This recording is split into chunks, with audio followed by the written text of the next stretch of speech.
Hello everybody, Zach here, and welcome back to a vlog, essentially, in the Crown Vic.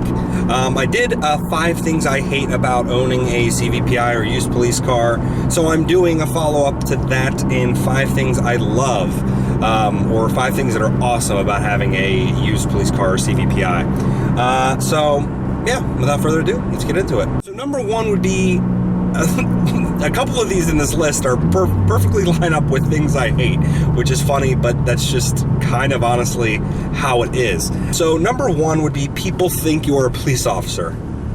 Now don't get me wrong, not for the intent of impersonating police. That is not the reason why I bought this car. In the comments, you know, you can leave otherwise. People left otherwise on the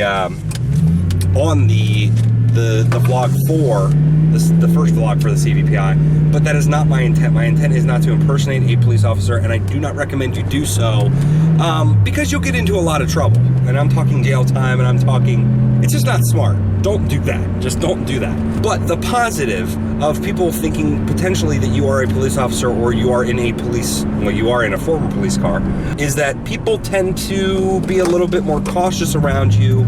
Let's drive a little bit better. Now, PA is not the worst state to drive in, but it's not the best. I don't think there's any states that argue they have the best drivers or what have you, but in Pennsylvania, we face a lot of tailgaters. We face a lot of people that drive crappy, so this car is nice when you are around those people.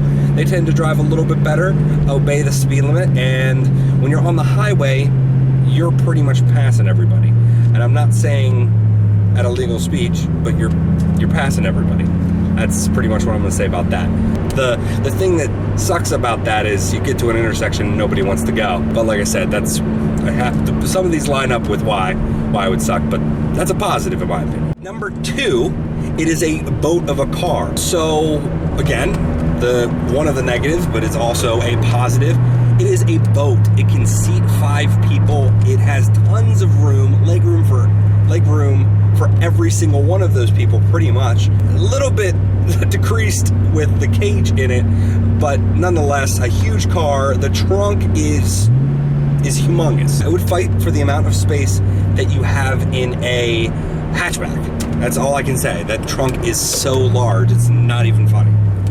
Number 3, rear wheel drive. Again, something I listed as a negative is also a positive.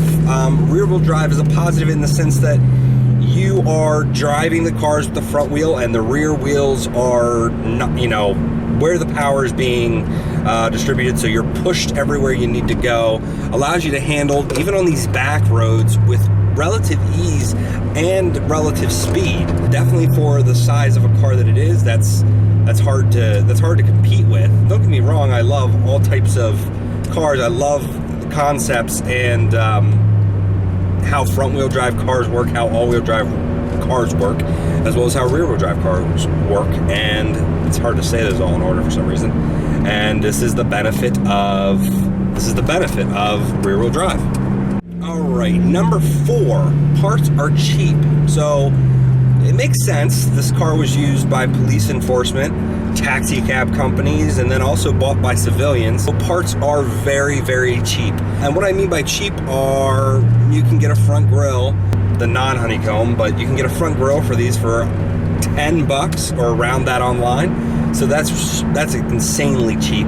Other parts are also insanely cheap. I put in a honeycomb grille, a little bit more expensive, but still cheap nonetheless. There are so many parts for these cars in junkyards as well that you're never going to pretty much not be able to find a part. Also, aftermarket companies came in and built the part infrastructure up, so even if the part isn't made by Ford anymore, which is unlikely, that too, and Ford made parts for these cars for other cars, so they're kind of in everything. So it's not hard to find a lot of the parts, and if you do, they're usually pretty cheap.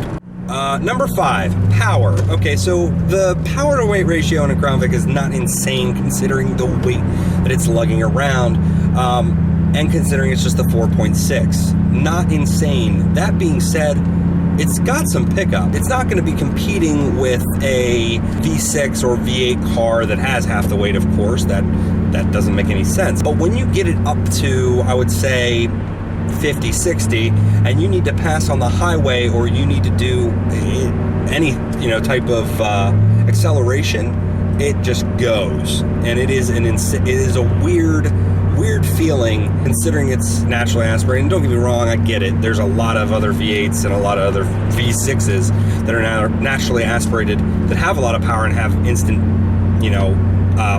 power distribution, but it's just odd. I came from knowing 4-cylinder turbos, and they had a little bit of lag, but you had a lot of power there for such small displacement. So, and it's crazy to see the difference between the power in, I know, different things, but the same. The 4.6 in my truck and the 4.6 in this. How they're tuned, how the transmission works and everything is completely different. So it's interesting to see that, but power is definitely something that is a surprise in such a large vehicle. So I hope you guys enjoyed this list of 5 reasons that the CVPI is awesome, or 5 reasons that I love owning a former police car. And like I said in the top of this video, because people, I know the comment section is gonna light up with it. Do not buy a former police vehicle for just the intent of impersonating a police officer.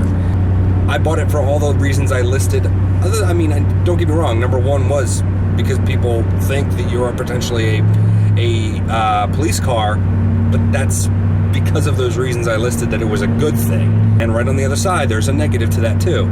So this was kind of the reasons, somebody like myself would purchase it and why I enjoy having it.